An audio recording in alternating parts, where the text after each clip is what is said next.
Yeah, making the new IP is, how can I put it? It's just don't do it.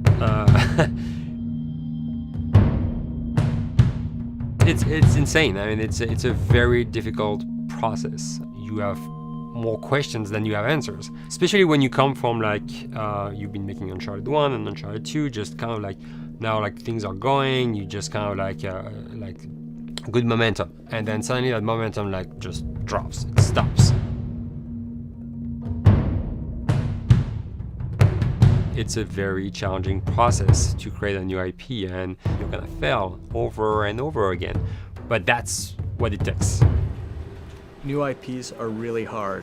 They're hard because you don't know what's fun yet. You're building new tech, new AI, establishing new characters, new art, all this. You don't get that controller in your hand for like 6 months to a year. You don't know what it is yet. I remember like ages ago coming on the project and what are the infected gonna do? Like, what are they gonna do? They're gonna behave like this. I'm like, okay, we're like trying to imagine what's gonna happen. Fast forward like 4 months, they don't do that at all because it didn't work, right? It's hard mode, right? Like it's game development on expert. There's a big thing about making a game, right? Which is a game has to be fun. You get your first build where everything's working. You got player mechanics. You can walk around the world. You can shoot. You can melee attack people. You've got the AI in there. They're very intelligent, very difficult, and it's totally not fun because they snuck up behind you and murdered you in a second, and there was no way to figure out what was going on. We're making a game, by the way. Hey, James.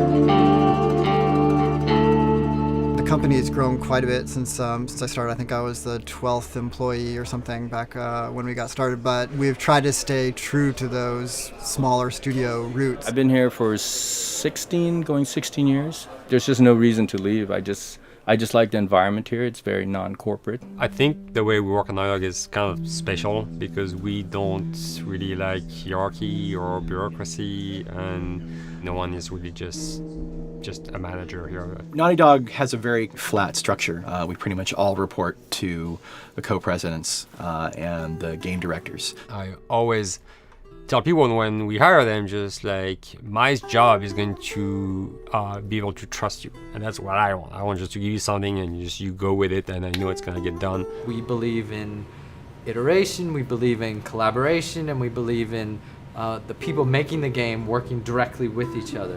When we have designers and artists, animators all mixed up, anybody that's working on the same tasks, the same characters, the same areas, put them next to each other so they can communicate a lot better. We don't have a lot of meetings because if you need something to get done, you just walk over and you talk, and then you go back to your desk and you finish it up.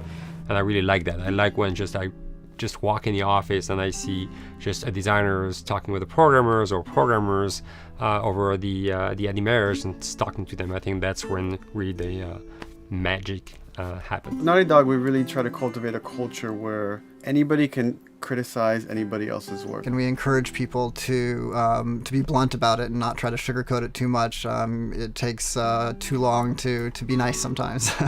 It's not personal. It's based on more like how can we make a better game. We want everybody to have a voice. We want to cut out all the bullshit if we can, making sure that people are making decisions not based on ego, but what is going to benefit the game. When you see that people trust your opinion and that they value it, it's such a great feeling. You really feel like you're working as a team on a collaborative effort. We want to sort of remember where we came from and you know why we were successful then, and try to continue that success now. We make games. That's what we like to do. Back when Uncharted 2 wrapped up and we decided that we were going to build the second team and create a new project, we kicked around a lot of ideas. One of the very earliest ideas was to go back to Jak and Daxter. It's really near and dear to us. We really love those characters in that universe, and we think that there are some interesting stories still to be told there. We started to realize that it was not going to do justice to the franchise that the fans had fallen in love with. It would be shifting it so far in a new direction that we felt that effort would be more justified in developing a new IP. Neil and Bruce came to Christoph and I and said they wanted to do a post-apocalyptic game. I think the core essence of what they wanted to do, though, was to try to tell a story about two people and how their relationship evolved over the course of the entire game. That potential, oh wow, there is something very special about that game. This is going to be polished. Like, you're not sure if it's gonna work or not, and you have doubts. And like, should we be doing a game like that? Should we be doing a first-person shooter? Whatever. Like, you ask yourselves all those questions. And the creative director and the game director are the core of the team that have to really see eye to eye. That's why you have that balance between like Bruce and Neil, and Neil's gonna try to push the just the story and the characters, and Bruce is going to try to push that with just the gameplay as well. And so it's kind of like those guys are just trying always to find the right balance between the two. It's a very delicate process. We feel that the interactive medium has an untapped potential to touch the feelings of the player. You have that connectivity, the fact that I'm actually in the world and participating in what's happening on the screen in front of me gives us some sort of advantage to make you feel connected with what's actually happening. At Naughty Dog, that's what we're trying to do, is pair story and gameplay together. If we can make you feel like you're actually with these characters on that journey, and you're invested in those stories and those characters, then you're feeling, in theory, the same thing that they're feeling. As the story evolved and took different shapes and different forms, the thing that was always there was Joel and Ellie. And because of that, everything kind of grew out of that relationship.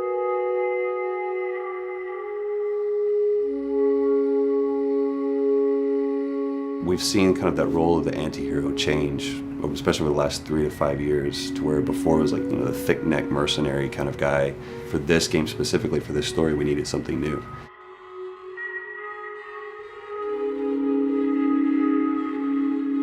The reason we didn't want to make Ellie Joel's daughter from the get-go is because it wouldn't have anywhere to go. Of course, at that point, he'd be willing to do anything for his daughter because that is what a dad would do for his daughter. If they didn't even know each other at the beginning of the story, then we start from scratch. It's almost like the player has the same relationship to Ellie as Joel does.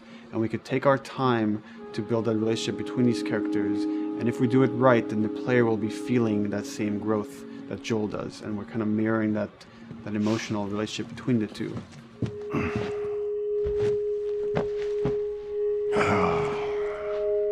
What are you doing? Killing time. Well, what am I supposed to do? I am sure you will figure that out.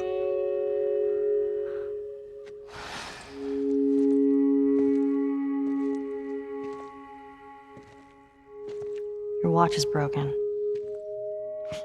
It's exciting that Neil wrote something like this, where he's like, I don't want to make the stereotypical characters. I want to make real people in this crazy situation and these forced to make decisions that are really tough. Like, what would we be like in those situations?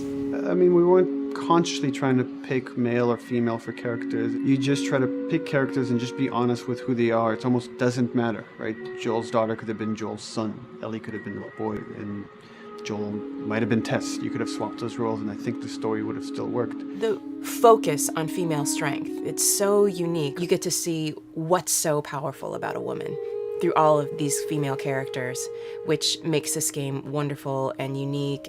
There's a crew of Fireflies that'll meet you at the Capitol building. That's not exactly close. You're capable. You hand her off, come back, the weapons are yours. Double what Robert sold me. Speaking of which, where are they? Back in our camp. We're not smuggling shit until I see them. I want Joel to watch over her. Whoa, I don't think that's the I'm not best Ellie. idea. Him. How do you know them? I do think having a strong female character, especially like Ellie, is so rare in video games. And as a gamer, and more specifically a female gamer, it's frustrating to me because I'll see sort of the stereotypical female character where she's amazingly beautiful and huge boobs, and she's there to be either the love interest or just because they're like, well, we need to throw a chick in here.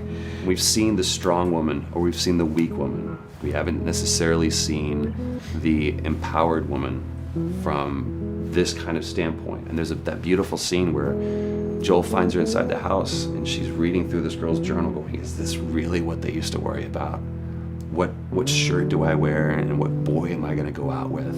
You know, and to be met with those first world problems that we deal with every day and go, how trivial is all of this?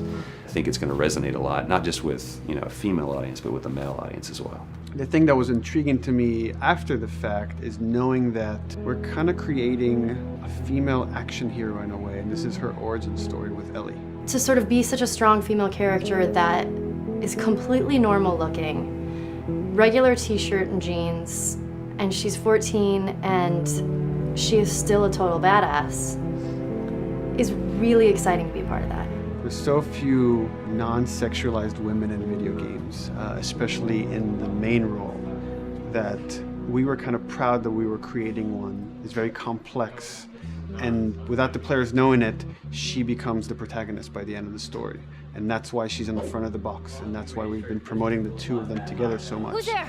It is a dual protagonist game, and yeah, I guess I get nervous to think about it in that way.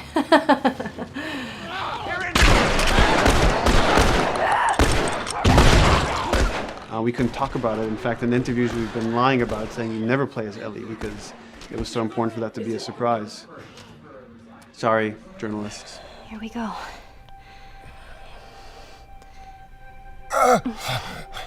Sorry. Hold on. That's it. The tone of the game was set pretty early on that we knew that we wanted to make a really grounded story. We knew that we wanted to make the player feel the sense of tension and dread and go through the same emotional roller coaster that Joel and Ellie were going through. One of the things we kind of struggled with is to say, well, if we want to really ground this world and make it so like realistic, maybe we shouldn't have anything that could be perceived as a monster. Maybe like by just having an infection that just killed people, and it's all about humans and how they deal with this post-apocalyptic society and how different people decide to survive. Maybe that would be enough. And what we realize is because we're making an action game, a lot of the storytelling happens on the joystick. And once we remove the infected, it's like all of a sudden now we can't tell the story through gameplay of what happened to the world. And that's where we kind of went back and kind of brought the infected back in, because it lets you see, once you're fighting them, the threat that people had to deal with that otherwise would just be very cerebral and people could talk about it, but you couldn't necessarily experience it yourself. In a novel that might work, in a game for us, in a specifically an action game, it didn't work. And from there, when we start kicking around those ideas, and we're just like, what would be cool just to play? The early inception for it really came from a BBC video we saw called Planet Earth, where they were talking about a cordyceps fungus. This cordyceps fungus gets inside of the brain and controls these ants, and mandibles start chomping, they grow up to higher areas, cordyceps fungus sprouts out, and then it germinates. And essentially uses them to spread its infection and take over whole colonies, sometimes wiping them out. As soon as we saw it, we were intrigued by the idea of what if it jumped to humans?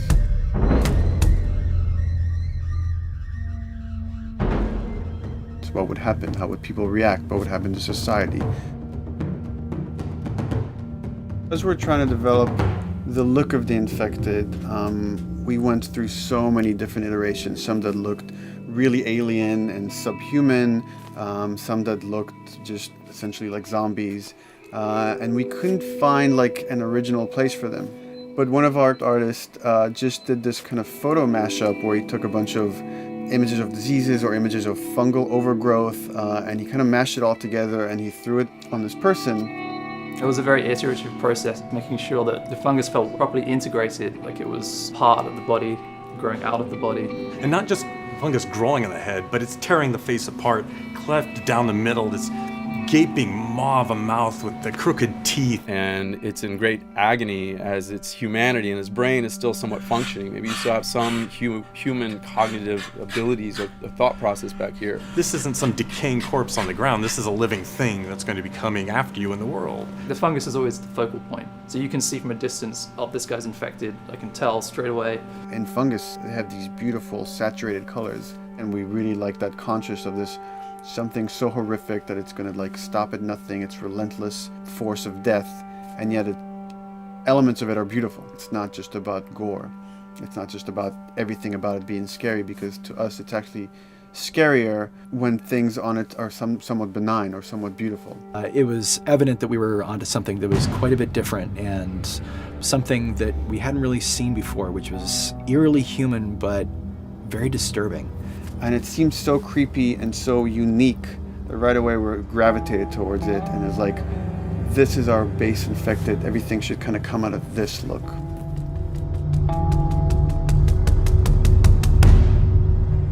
So once we had this idea of the face-splitting kind of look that eventually became what we called the clicker stage.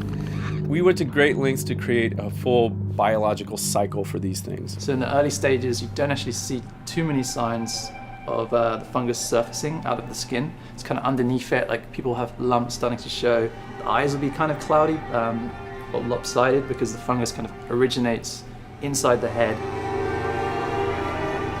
That moves into the next phase, which is the clicking phase. And if they mess with the eyes, we end up saying, well, how do they get around? Oh, echolocation. And they use a form of echolocation to track down their enemies. Just like bats, or even some blind people can see by making a clicking sound, a sound that on its own wouldn't be very scary. And then to associate it with something that people in this world are very fearful of, so that as you're exploring an environment, all of a sudden you hear this click, and you're seeing everybody just get frightened, just everybody duck, everybody hushes. Oh, great.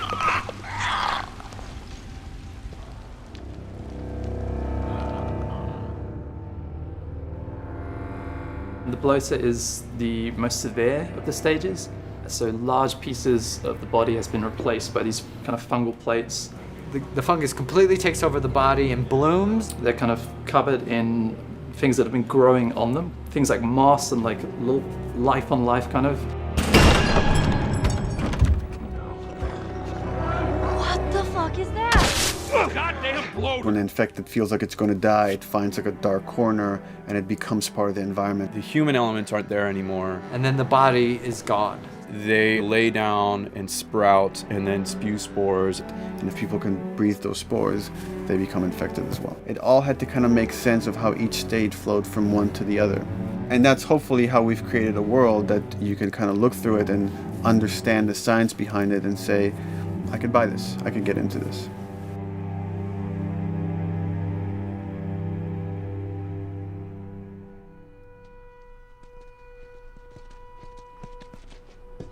Mandatory evacuation.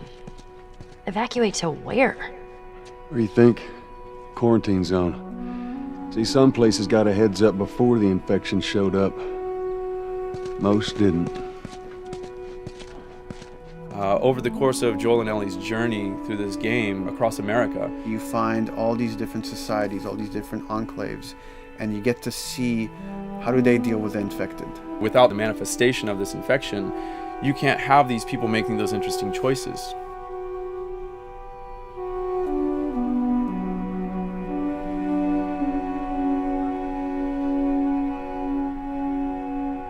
The world we decided was actually its own character, really grounded with a lot of texture. What happens, after 20 years of the fall of man, when no one's taking care of anything. This book called The World Without Us describes in detail how much fighting on a day-to-day basis we have to do to keep nature back. And once you stop doing that, how quickly nature can reclaim that. As they talk about New York and how every day they pump water out of the subway system. That system breaks down within 2 days, a whole city is flooded. And once water gets introduced, then structures collapse pretty quickly. Trees will sprout and wind will carry those seeds over and gutters get clogged. And then when it rains, water fills up and then pretty soon you have vegetation growing over there. And once you have vegetation, concrete breaks pretty easily for when there's a tree and roots breaking through that. Even some of the stuff we did on Uncharted, you know, exploration of how temples were ruined. What if you took those ideas and put them in Pittsburgh or Boston? And obviously right when that happened, you can imagine that being pretty terrible to look at. But you think about 20 years later, and with rainwater filling up those sinkholes and then those becoming like little marshes with lily pads in them. We had this wonderful piece of concept art we developed really early on, and there are all of these wild animals that have escaped from a zoo and over the past 20 years have bred, and now they have herds roaming these cities. And that's something that tells you that life goes on and this world is worth saving.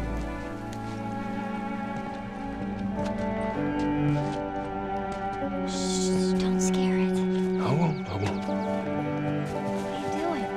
There's something really pretty about nature reclaiming its domain once we are gone. So fucking cool.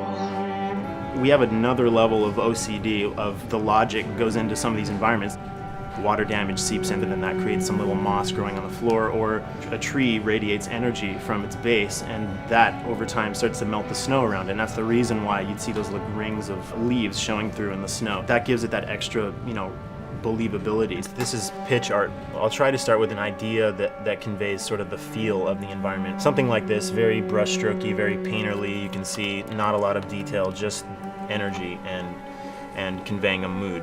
This is sort of just a conversation starter, and then this would be more of an actual space. So you start talking about, is this too tight of a space right here? Would the player even fit through there? Do we even want to include water? Those are conversations you start having a little bit later. And then it usually needs several more passes back and forth in order to be tightened up to be the experience that you would see in the final product. So, dude, I was actually trying to figure out right here, there should probably be some dead foliage. It might be cool to see some of the dead stuff around the edges of the green, or like even spilling out into the street. Maybe what we do is, in some of these areas, we use it as like a transition from the actual concrete to the side of the building. So like they're almost sitting on top of a bed of dead foliage, like that really rich kind of like orangey brown color. Sienna or something would be nice. Something real cheddary. That's how you know you're done. The end product often ends up being stronger because that bouncing back off somebody else gives you a result that maybe you wouldn't have even thought of in the first place. All right, here's the bridge. That's our way out of here. As far as concept art goes, definitely the ultimate goal is just helping everybody as much as possible. Me and the background artist will work together. I'll often just go to them because they've got like a really, really good like visual imagination. At some point, you came in almost like flat on. So that's kind of good because the bus station is right in your peripheral view, and you're probably going to enter the bus station. You're probably not going to get lost. But it doesn't at all utilize this cool architecture here, like the bus station sign. Like that's a really distinctive silhouette, and it's a really interesting sort of architectural detail. So we changed the entrance. Look at that. Another city, another abandoned quarantine zone. I think it's a better composition anyway. It's not so like symmetrical. And I think that was done so that this sign read better. If you didn't see the word bus on it, you might not know it's a bus station. So I think that helps. Everything we're doing in the environments is relating back to what you should be feeling in the story or what's happening to these characters. So is that everything you hoped for? Jury's still out. But man, can't deny that view. Come on, this way. When we first came up with Ellie and Joel, we had this idea in our heads of who they would be, but we didn't necessarily know the voice. It took us a while to find our Joel, but for Ellie, I think Ashley was the second or third candidate to walk in, and right away we knew. Yeah, you know Why are you so scared all of a sudden? Because I'm a coward, okay? So just get your shit and let's get out of here. Damn it.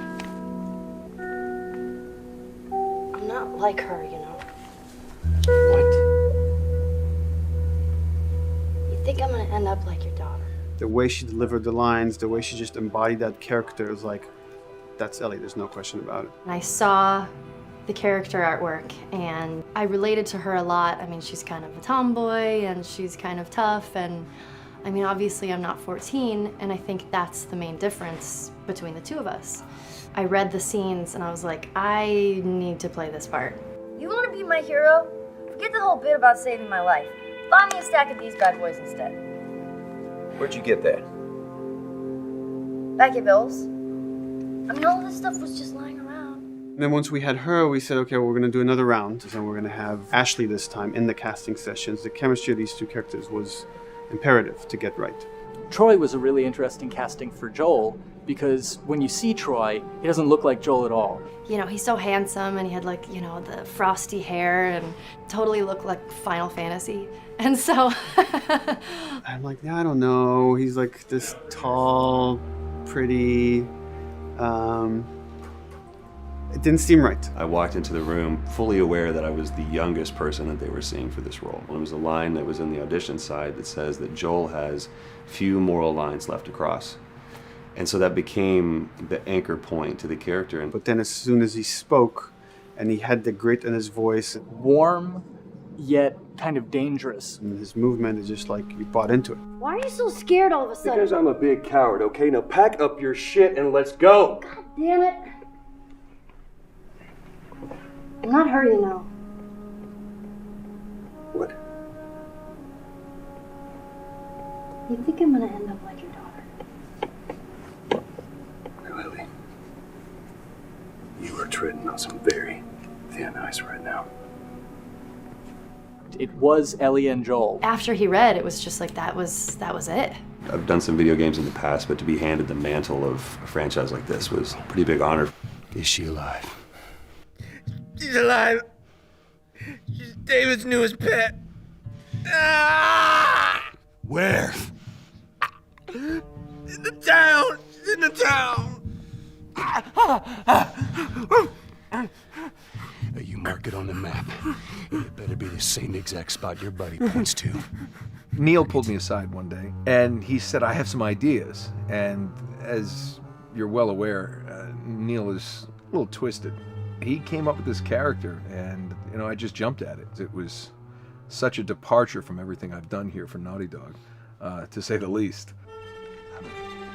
Name's David. This here's my friend James. We're from a larger group. Women, children. We're all very, very hungry. To be able to put on a voice that, hopefully a lot of people won't know, won't notice that it's even me. Because we didn't want it to be Drake. Drake eating people, that's a whole nother game. How did you put it? Tiny pieces. See you tomorrow, Ellie. Certain voices that I can do wouldn't fit the David's artwork, but he showed me the art, and I said maybe it's something like this, where everything's, it's very quiet, and just, he's not really sure, and the voice can break a little. And he just looked and goes, yeah, that's it. So I'd love to tell you how we hashed it over and we talked. No, it just, I looked at the picture and I tried something. He said, yeah. A few weeks back, I sent a group of men out a nearby town to look for food. Only a few came back. And turns out that the others had been slaughtered by a crazy man. And get this, he was with a little girl. You see, everything happens for a reason. Claire. Ashley, she brought humor to it. She just has some really great comedic timing. The way she reacts to the things around the world with a little bit of sarcasm, that teen kind of like trying to get a rise out of you. Now watch your step as you're going out, because it's going to be a little... It just brought a certain levity to the story that the story needed. You didn't even realize it needed it until she started doing some of that stuff. Oh, I'm sure your friend will be missing this tonight. Mm-hmm. It's light on the reading, but it's got some interesting photos. Now, Ellie, that ain't for kids. Whoa! How the hell would he even walk around with that thing? Get rid of that. Well, hold your horses. I want to see what all the fuss is about. Oh, why are these all stuck together? I'm just fucking with you. Bye-bye, dude. Throughout the course of shooting over these past couple of years, Ellie and I have kind of morphed into each other, which I know sounds so cheesy. Neil always asks, he's like, well, what would you do in this situation? I think the most important thing that Ashley brought is a sense of capability to Ellie's character that wasn't there in the beginning. The very first thing we shot involved her being pulled out of a car and attacked, and Joel was supposed to go save her. It was written that Ellie sort of was just kind of watching on the side, just waiting till he was done, and I was a little frustrated because I was like, well, if this were real life, I would do something. We did a couple takes, and at some point she walked up to me and she said, I feel like I'd hit him. So we added in a part, like, right there off the bat, she's not just this damsel in distress. Right there, she wanted to fight back from her very first day of shooting. We didn't have it right initially. She needs to be more capable than initially we thought she would be, and actually that made us go back and rethink combat and rethink a lot of the areas in the game, and now she was going to take a much more active part.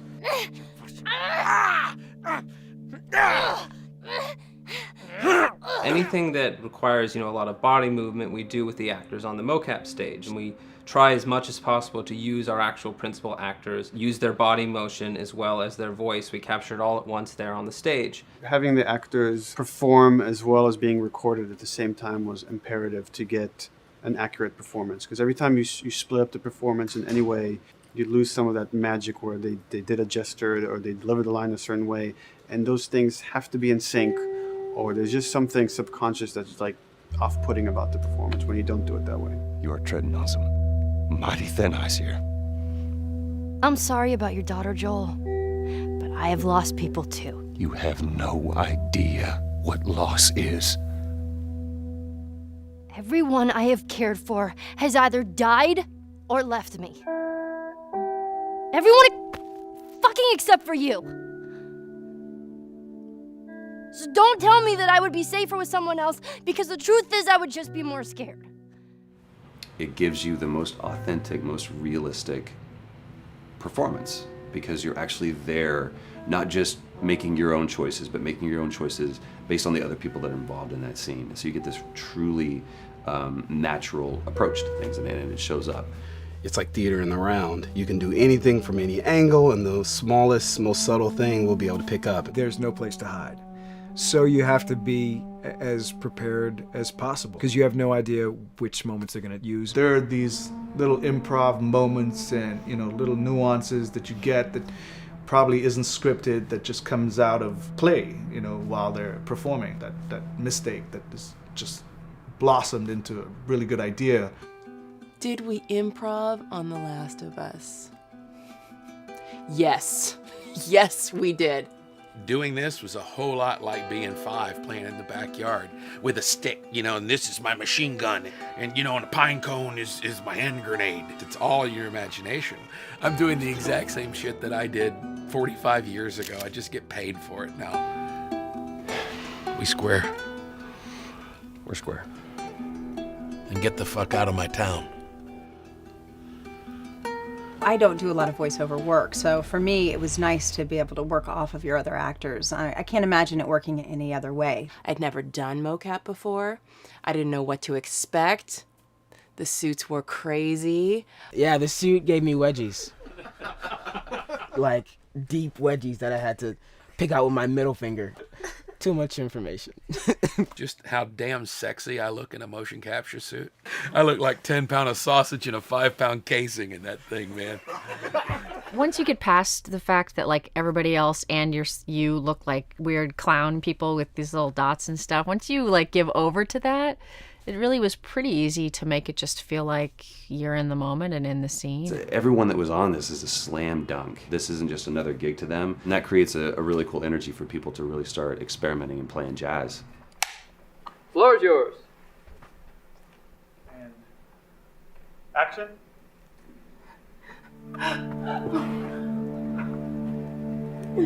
Get the fuck off of me! Oh, let her go! Don't worry, this is fixable. But I can't come with you. Well, then I'm staying. Ellie, I want Joel to watch over her. Oh, no. Bullshit, I Absolutely. Ellie! This is not too... I could just take her to the North Tunnel and wait for me there. Jesus Christ. Just cargo, Joel. How do you know them?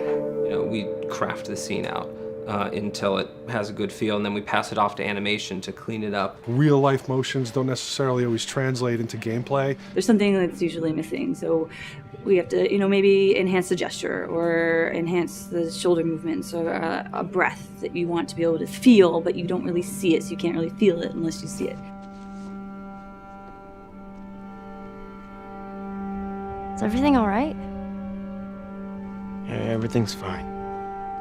I could have him lean in here a little bit more, like this, take his hand down. When they're on stage, they don't necessarily have windows, so that weight of like really pushing and leaning in, it's something that we would have to accentuate. Give him a little bit more weight on that turn, or put his head down a little bit more. There's a lot of dialogue that gets said between the two characters. We have to bring that alive through animation, and we have what we're using as gestures. Why would they mow down all these people? Can't let everyone in. If you turned off the sound, you'd know that they were talking to each other. And that really helps accentuate the relationship that the two have together. We have certain animations that play in the beginning of the game on Ellie. She's traveling with Joel, who she doesn't really know. There's a lot of gestures to make her look nervous, just her overall stance. Later on in the game, they develop a relationship through the animation, not just the dialogue. You can see that she's more comfortable around him. If that reads well with the player, then, we're doing our job.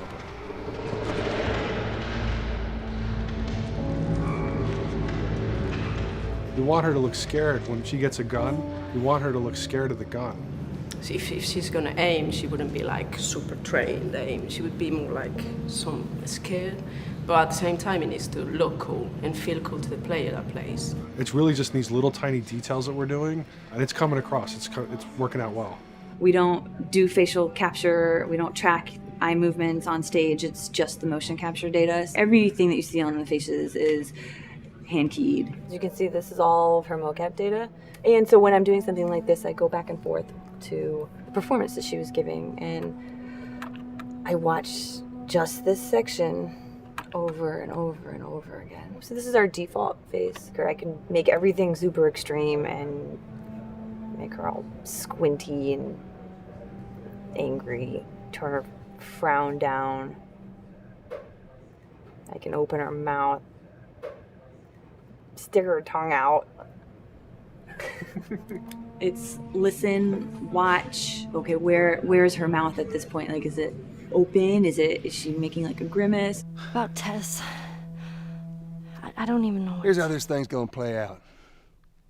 You don't bring up Tess. Ever. Matter of fact, we just keep our histories to ourselves.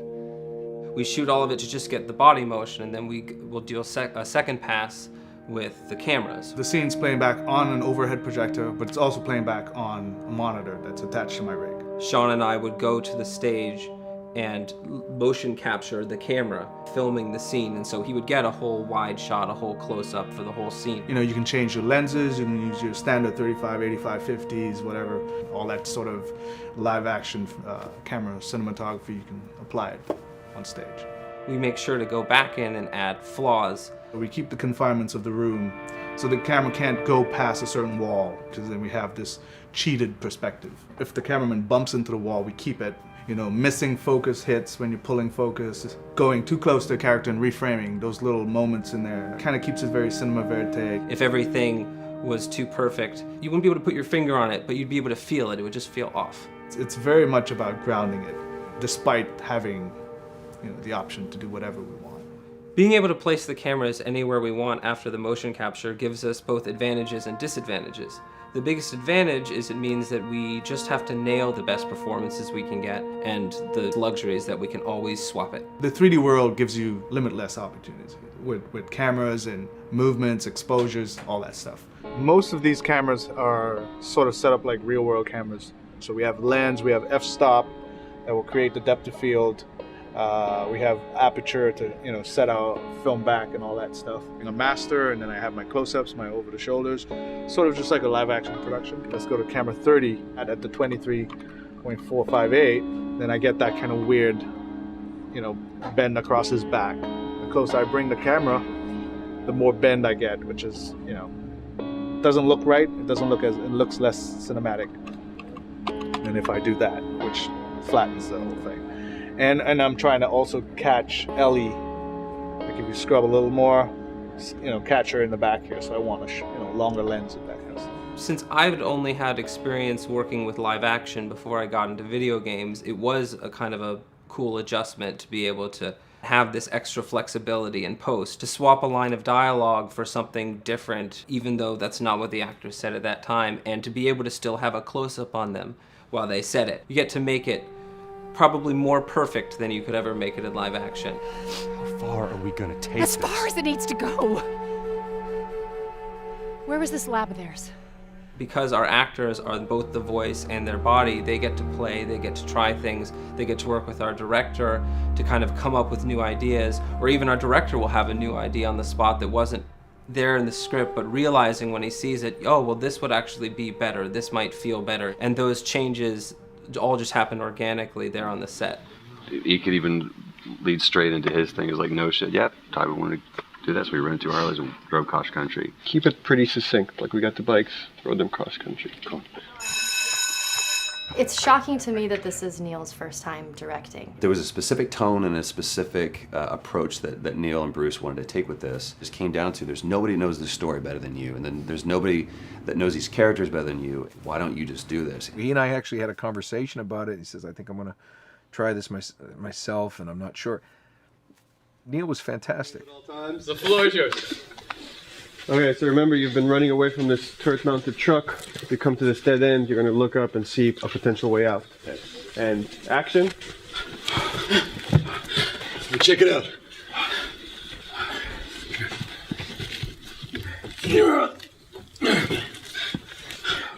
I mean, his writing is honest, and it's dangerous, and it's natural. And I love his economy of words. He doesn't hit everything on the nose, so it leaves it open for you to interpret and bring some nuances and things like that. The entire process is collaborative, but really it's led by Neil's willingness to change and flow and decide something doesn't work, fix it right there in the moment. And it is something that's very foreign to the way that TV and film is done now, where everything has been micromanaged by the time you get it to the table read, and no one wants you to change anything, and everything's very precious and has been rewritten with notes from 20 people in suits, and you can't do that just anywhere in entertainment these days. Yeah, I want to make sure. I think I swung too far over to this way, and now it's a little bit of making jokes about it, and I need to bring it back to center a little bit. There's one scene in the game where we see Joel not as a ruthless survivor, but as a father. I knew from the very beginning that he was going to lose his daughter, and I just told Neil, it's like, when that day comes for us to shoot that, I need a heads up. About a week before, he said, it's time, we're going to do that scene. I was like, okay, because I knew that I was going to have to go to this place that you don't really want to go to as an actor. You want to find some aspect of reality that you can empathetically draw from, Troy and I were both kind of just like walking around for a while and just kind of getting into the zone, and well, my grandpa died when I was 8. He was like my dad, and so that's always what I use to get into that place. I started recalling all those memories and starting pulling up all those feelings, and they're just right underneath the surface. When I walked back in, everyone realized that something was different. They kind of calmed down, You could feel the energy just drop a little bit more. It was brutal. I lose my shit. I mean, just completely break down. Don't do this, please, God, no. Oh, God, no!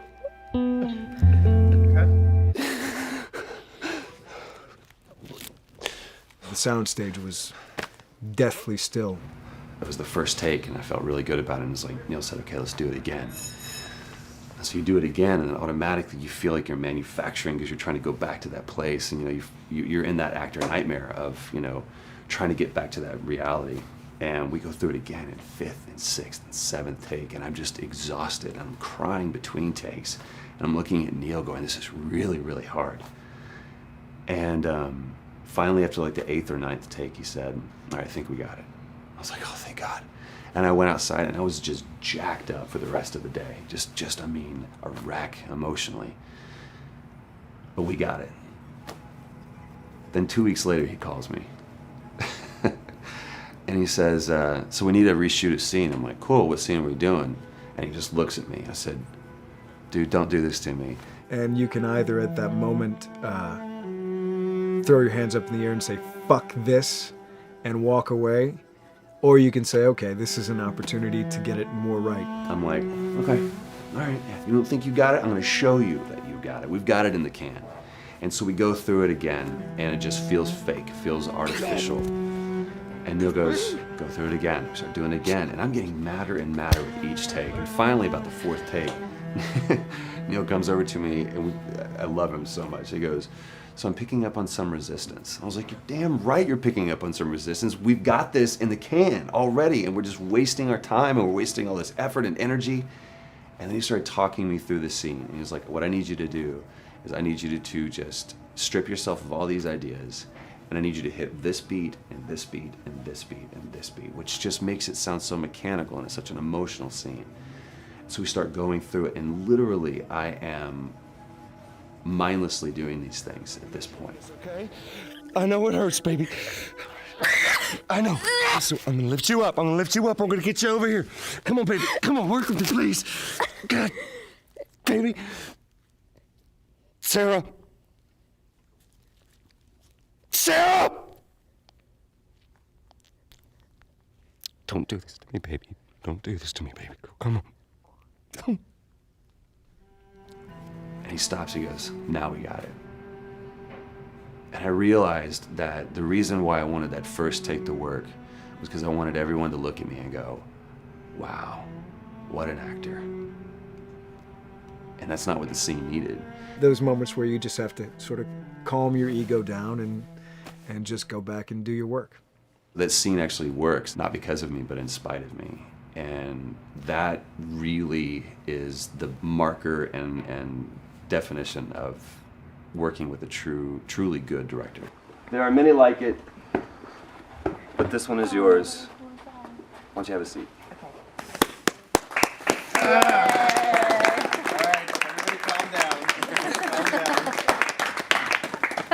Thanks, guys. It's the director's chair. Working on the project, we knew we wanted to have a pretty minimalist soundtrack. And we had a folder where we just throw music in there. Looked at the folder one day and we saw, we have a lot of stuff here from Gustavo Santaolalla. We're looking for a composer. What if we reached out to him? Oh, no. Sarah. Move your hands, baby. I know, baby, I know. Listen to me, I know this one. You're gonna be okay, baby. Stay with me. I want to pick you up. I know, baby. I know it hurts. Come on, baby. Please. I know, baby. I know. Sarah. Baby.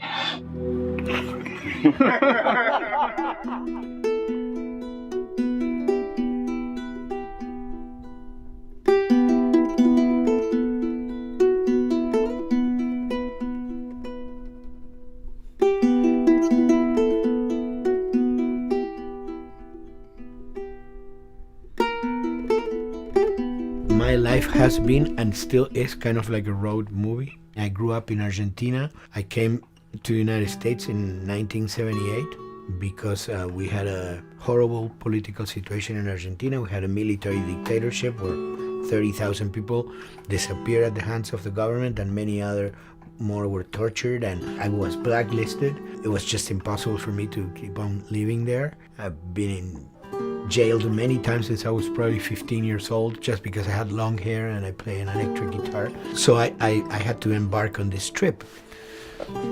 I can relate to that kind of need of movement and going to the next place and the next place and the next step.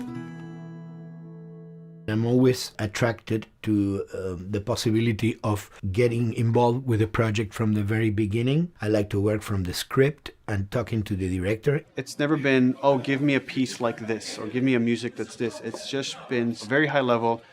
Here's what the story's about. Here are the themes. Go write some stuff. Since I don't know how to really read or write music, the way I produce music is actually recording it. So I like to come early in the projects, and I did in The Last of Us.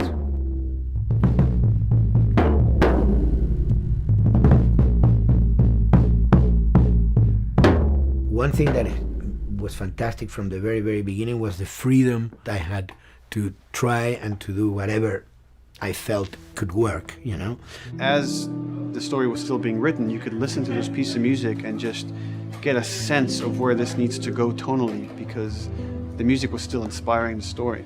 So that was the great thing of having the music written so far in advance. You know, at the beginning, I was going really out with some things, and sometimes some of those things were the ones that they liked the most, you know?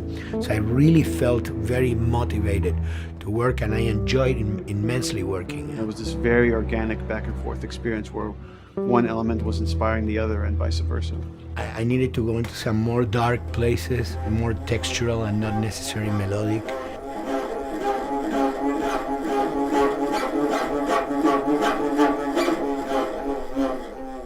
I'm always trying to sort of push myself into playing instruments that I don't know how to play.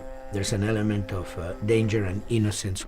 Lennon once said, you know, give me a tuba and I will be able to do something. I'm an artist. I should be able to do something. I like to put myself in that situation.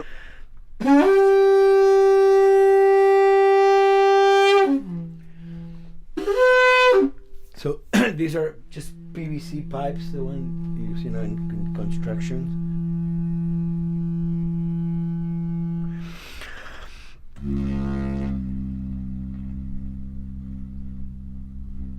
Or instruments that I know, kind of twist them. From the concept of the prepared piano, you know, I mean, I've worked with prepared guitar to stick things into the guitar and things like that. And also in The Last of Us in particular, I work with a detuned guitar. So I really tune the guitar extremely low. And the result is, you know, strings that are very loose and will produce not only sound, but produce noise.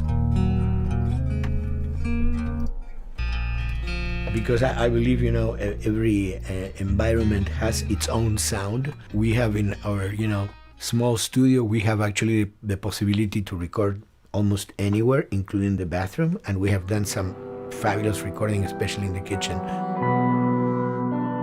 When you score to picture, which is something that I don't do, then you know what you're gonna expect. But when you provide people with music, like I've done in all the films that I've done, and then you see it, how the director decided to use that, you know, in what particular way he uses it or where they edit it. It's always fascinating to me. I watch a scene and I'm going, you know, it's fantastic how they use this piece. I would have never, of all the music that I've done, probably I would have never used this piece there, but it works, you know, great. So I like that feeling of a collaboration.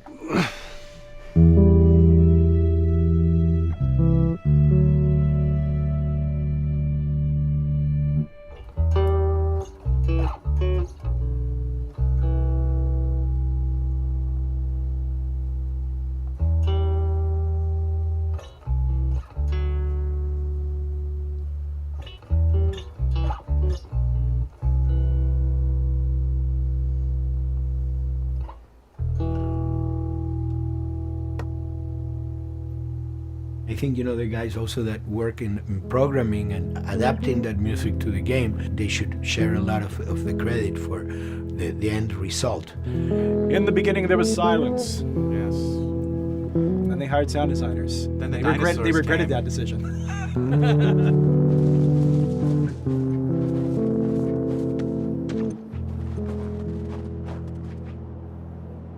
Hold it steady. Ha! Got you! In a much quieter environment like that, we really had to fill out the soundscape with much more natural sounds, much more detailed, delicate sounds. The tension comes from the lack of sound, in a way. Your brain is thrown off because where I expect to hear buses and crowds, all of a sudden I hear wind and leaves rustling. Again, it's creepy and beautiful at the same time because it's almost like I'm going on a hike, but I'm in a downtown area.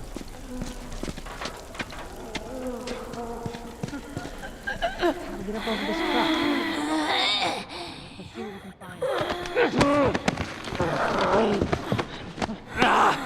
To Neil, I mean, we were going through the iterations. I mean, he just did not want, like, yells and screeches and what he called kind of witchy qualities, the cackling witch. He didn't want anything like that. It was a little bit of a head scratcher to figure out, okay, how do we make it sound human but not human? Yeah. We really did not want to use any animals. We wanted these all to be human.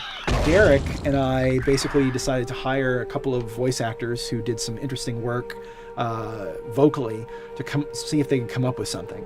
And we worked with this girl, Misty Lee. She started giving us these really great screeches. And that's no process. Yeah, that's just her voice. And it started going into this little click.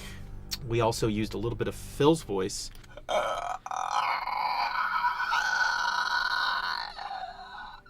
We'd combine that also with an occasional Derek. That's just me, moving my tongue. And what that kind of did was it sort of grounded it all, like maybe in the mouth area, the wetness, all that kind of stuff. And it adds a nice texture, actually. This is a composite of all the bits I just told you about.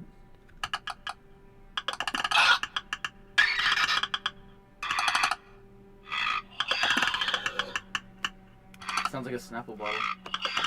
Oh, the lid? Like the lid, yeah. That's a good idea. Fuck, where were you guys months ago? Why didn't we think of that? Why did we think of that?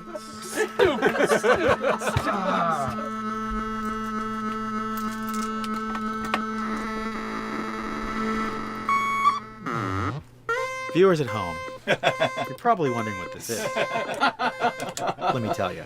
About 10 years ago, I saw this Synthy A suitcase synth. I wanted to get one. This finally arrived in January, just in time to start using. I thought, well, what can I do with this?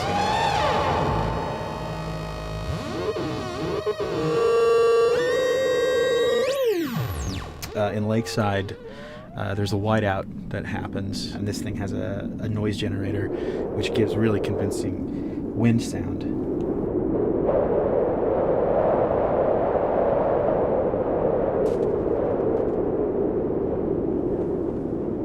The military still has technology. There's sirens and alarms, so I wanted to try some new concepts.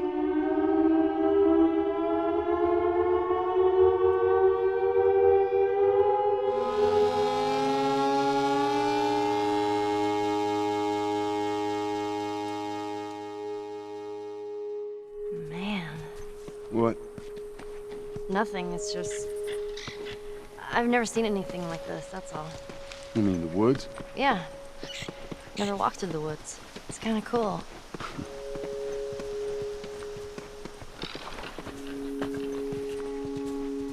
We consciously take in consideration lighting in the beginning. Most of the game, we don't really have any real man-made light sources, so everything is naturally lit. In the past, we could use a lot of artificial light, but in a world that has no electricity. We have to hide most of the time, and that requires getting very close to certain assets.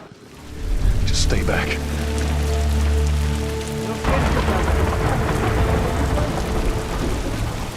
Otherwise, you can't. Detail's expensive, and if you build up too much of it, you end up running into technical problems, right? Your engine slows down. When the frame rate goes down, everyone can bring up the profiling tools and see which parts of the frame actually cause the drop of the frame rate. This is the profiling tool. These are all the SPUs. Here's the GPU, and then here's the PPU. You can see here's the main process and here's all the sub-processes, and you can see, tells you how many milliseconds and cycles it's taking. The programmers are whiz at modifying this stuff and realizing, oh my God, why is this thing so big? We're taking 10 milliseconds on this thing. And then that's when they come over and find somebody and hit them over the head with a club and be like, why are you doing this? I love, we put the 30 frames per second goal because that's what we shoot for. Someone nicely put the 60 frames per second goal. It's like, yeah, we're not gonna hit that. Lighters usually can come up with different lighting setup that still looks great, but is less costly in terms of performance. Did you talk to the character artist about her hand? So her face is getting a lot of spec, but then her arm is just bone dry. You think something we can tweak in shader? We'll have to send back to character team Michael to take a look. I can play with the lights and see if that's creates more like spec. Yeah. I've never ever focused so much on lighting and how much sensitivity there is to that here. One of the first lighting scenarios I had to do was like 7 a.m. like overcast. And I'd like wake up early and like take photos with my phone. What color are the shadows, what color is the light? It is a master's course unto itself of how to deal with ambient lighting because I've never had to use it so much. Man, this is kind of sad. What is? All this music that's just sitting here. No one's around to listen to it. I don't know, it doesn't seem right. All the characters cast soft shadows onto the environment. Even when there is no direct sunlight or no direct light sources, we still have nice fuzzy shadows. When you're walking down the hallway and you see your soft shadow goes along with you projecting on the wall on the environment, that make everything look real.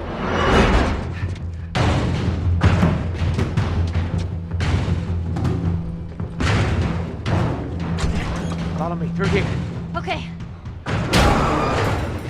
The flashlight brought a whole new spin on it. So some of the environments end up being really, really dark, and you need the flashlight to get around. Give me your hand. We want to have the environment be really dark, but also at the same time have colorful surfaces that are sort of hidden, so when a flashlight hits one of those, it bounces off onto the ceiling. If you shine a light on a red wall, it will bounce the red lighting on the whole environment. And it's very difficult to do, very expensive, but we did it.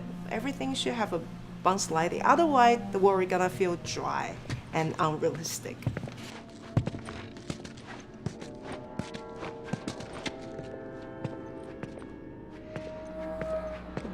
I guess this is where the assholes sleep. I mean, slept. This engine is really driven in a way towards a very high level of cinematic control over each frame. And hopefully, if we achieve our goal, you'll see it is beautiful. There are these truly beautiful moments amid all this chaos and destruction. Yeah, once we're done with this whole thing, I'm gonna teach you how to play guitar. What do you say, huh? Ellie, come on.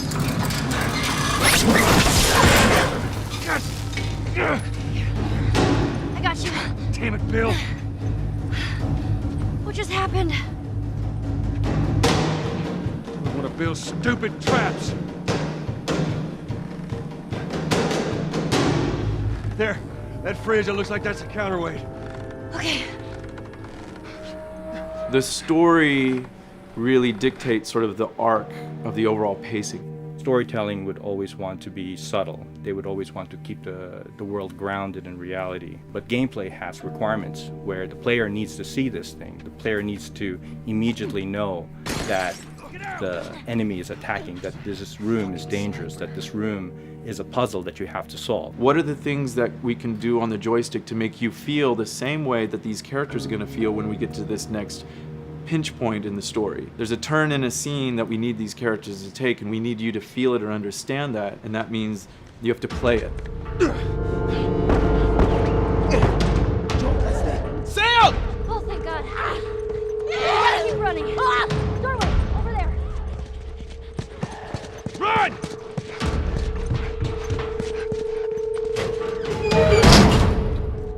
We really want to make sure that there's that contrast between the negative space and then the high tension spikes.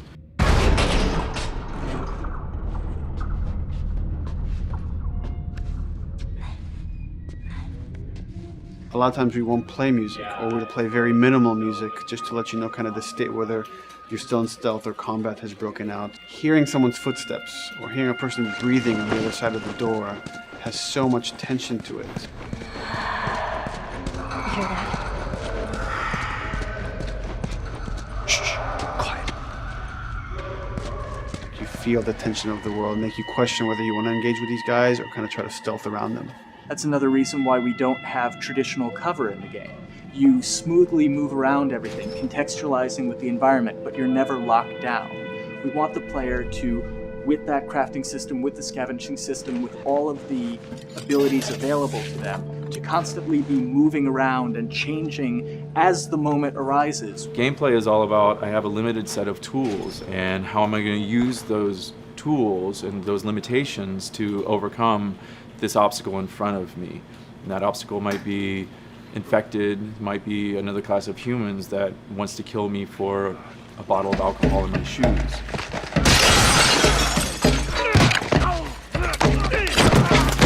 It was important for us that we don't underplay the violence, because then the threat doesn't seem as real.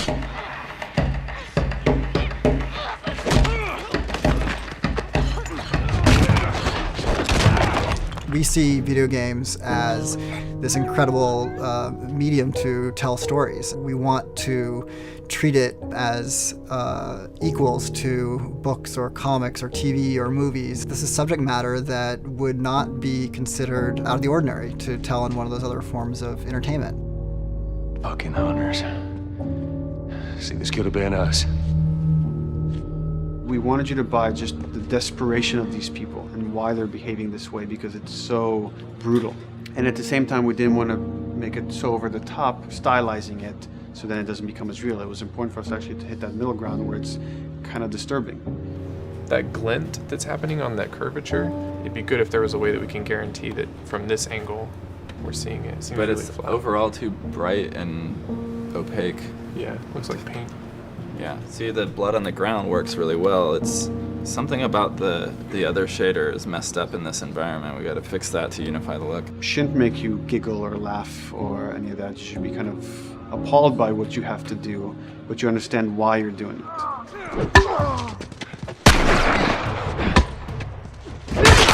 You want to feel each hit. You want to feel each concussive strike. Lives are at stake. You want a death animation to have impactful performance, not just have a guy keel over in a ragdoll. In real life, a guy hitting a guy takes a half a second, but in the game world, you want that to be as instantaneous as possible. I lived my whole life in this very ugly test level. I basically just fight dudes in here all the time. Almost every move is divided between like an intro and a swing. And one of the many things I have to end up doing is like counting frames and being like, okay, on frame 18, I want you to get out of here. I want you to be able to start moving. Every hit reaction that an NPC plays, they are not necessarily in the correct pose. When you strike them the next time, we just pop them with a 0 frame animation change, which is usually kind of a no-no, you know what I mean? Normally you want characters to blend smoothly and realistically into animations. But what we found is that you can cover that pop up with a heavy impact. They can go from almost any pose into the pose that the impact starts from, and your eye just covers up the transition for you. So if you throw a brick at a guy, it puts him in this like kind of staggering stun state. And that changes the moves that you do when you come up and punch him. So now I'm gonna come up and punch him, and now when you're punching him, because you've hit him down, you get this like auto aim moment where you get like a free headshot. I try to make it so that, you know, if you kind of know what you're doing, that you can set yourself up for 1 + 2 = 3. Right here! Memory on a console is a very precious resource. All of Joel's animations with every weapon, all the NPC animations, the stealth kills, you know, all of that stuff happening need to fit within a 4 meg to 5 meg memory footprint. This is a list of everything that's loaded in game and how much memory it's taking, because memory is our most precious resource right now. So we have a level, we call it the bookstore, it's in Hunter City, and this is a zone, for example. So when I set an AI to this zone, he will never leave its boundaries. I want guys to guard this exit where you have to go through, so I'll zone a couple guys around there to make sure that they, you know, they can fight you and use all this cover, but they want to stay around this door. This is another key component of the AI, is what we call the nav mesh. This defines the overall play space of where an AI knows he can or cannot go. Hey look, that's where a cover used to be, and there's a hole cut out for it. I gotta fix that. Here's some other wonderful things. See these little red polygons? Yeah, that means they're not linking right for some reason, so that means they can't really walk through here properly. It's a bug, and I need to fix it. Welcome to my life.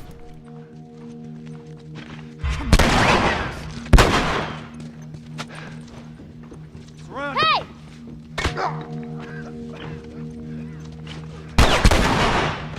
If you look at a lot of games, NPCs are usually only alive for a few seconds before the player ends up shooting them and then they're dead. We want our guys to be much more dangerous and much more threatening, which means they have to be alive for longer. They need to exist in the world for longer, which means you as the player can witness them acting out their behaviors for longer.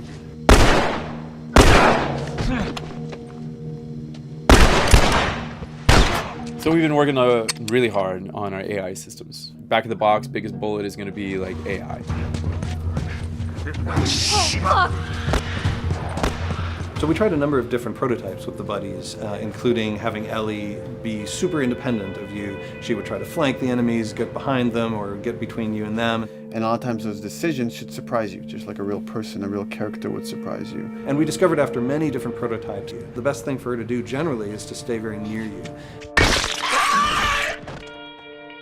You need the exploration, you need the scavenging, you need something to say like, okay, if we just crank it to 11 the whole time, then it's pinned up there and there's no time to breathe, no time to assess or analyze, and no time to really contrast. There's no way of shifting the pacing.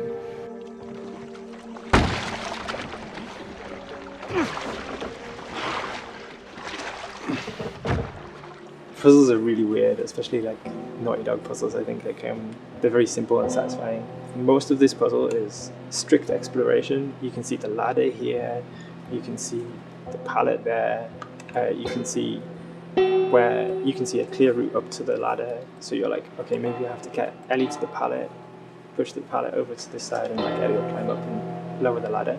So that whole part is like, that's not a puzzle, that's not regarded as a puzzle, but when you feel like you've got to the solution and you're like, okay, I'm going to climb this ladder, and you climb it, and it breaks off, hopefully then the player will feel a little bit stumped and they'll be like, I'm not really sure what I am meant to do now. And so this is where the puzzle starts. Hopefully at this point, like all of the elements that the player needs to solve the puzzle are very familiar to them because they've been through the previous exploration beats. They're improvising with elements that are at their disposal. That's a really sort of like strong theme throughout like The Last of Us. Like you're a survivor, you'll take whatever tools you're given and you'll use them in like creative ways to survive.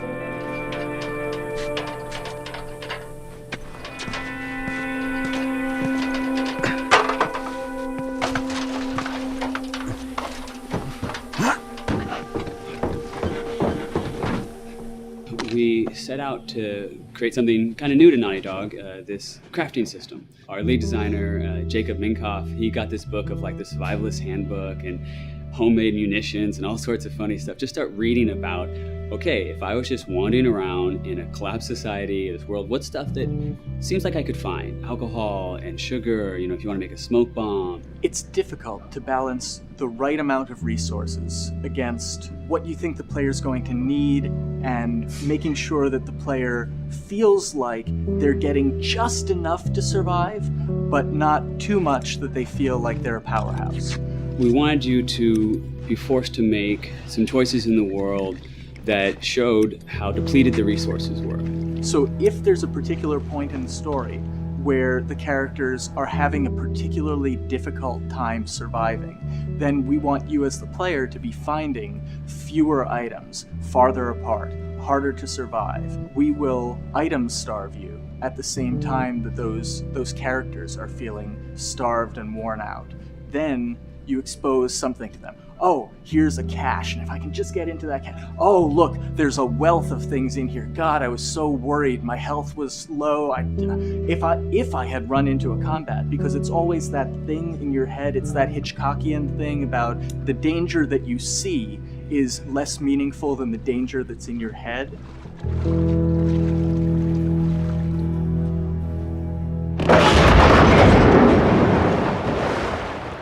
When we're designing the levels, it's nice to have the stuff that we know people are going to encounter. We kind of call this some of the critical path stuff. These are the things that 9 out of 10 players are going to find. They're right in the way. It's where you have to go. And then whenever designing a level, you want to have that little nook and cranny, right? You want to reward the player being like, oh, you went over here. And then you also want to have that other second nook and cranny. The player is supposed to go place a ladder here and climb up through the rest of the hotel. But what they can also do is shimmy across this area, and I place a really cool like upgrade, kind of off the beaten path to reward players for exploring. So if they come all the way over here, they're gonna get this really cool training manual. It's a funny little bit of trivia. The HUD system, not the menus, not like when you hit start and stuff, but the actual HUD system where you see the reticles and stuff, was literally created for an E3 demo early in Uncharted 1, and that's been our HUD system, the foundation of our HUD system for the last 4 games. First time in Naughty Dog's history, we hired Alex. She's awesome, and she's got a really good understanding of UI and how it applies to games. The thing that I hate about any game's UI is when it pulls you out of the game for too long. No one wants to spend time in menus. Nobody loves UI, if we're being honest. Like, weapon slotting has probably gone through more iterations than any other system. The stuff that we finally ended up implementing, you press select, you get into this menu, then you D-pad left and right through the slots, and then D-pad up and down will change the weapon, and then just, you don't have to press X or anything, you just select out of it.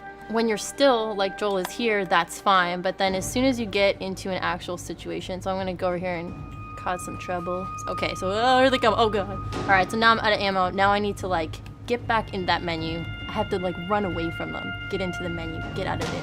And it ends up feeling like super clunky. Like again, okay, I'm out of ammo again. Get out of here. I need to take out one of my other long guns. And now Bill's in trouble. Bill's in trouble over here. And I've got to like I'm in a menu now and it's like, oh shit, whoever designed this UI is so bad. Like, what were they thinking? Bill's gonna die. In theory, it worked, but then in practice, it felt a little clunky. We wanted it to be the absolute minimum amount of button presses. You don't say to yourself, oh, I'm never gonna be able to do this in time, so I'm just going to give up. I'll die, I'll restart, let me try again. You want to always make the player feel that there is a way to survive. They can just do this fast enough. And like what's gonna go in now, if you just left, right, D-pad through this stuff, you swap out your guns, like between long gun and short gun. If you're now on this gun and you were to hold X to pick your gun. So it all happens within the same system that you're using to slot the weapons. The first iteration that I did on that was awful. It just took way too long to get in. It was just a mess. QA was so upset at me like all the time. I'm sure they hate me now because of that system.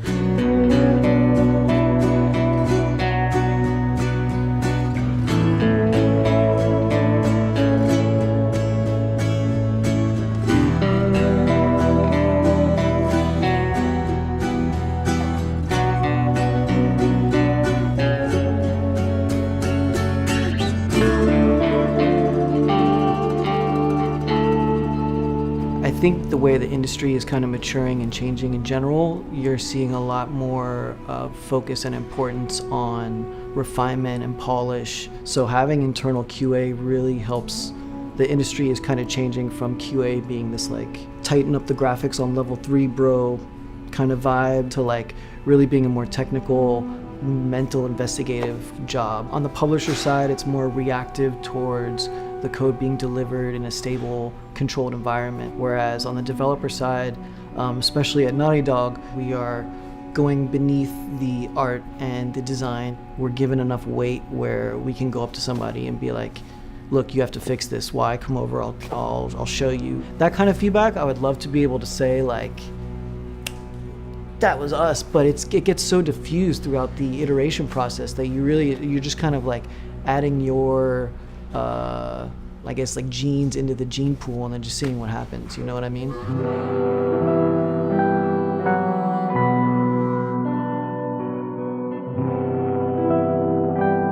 Everyone's working all the time now. But like I tell people, like 7 weeks and then you can have tons of time off, enjoy the sun, you know? But for now, it's like, this is it for everybody.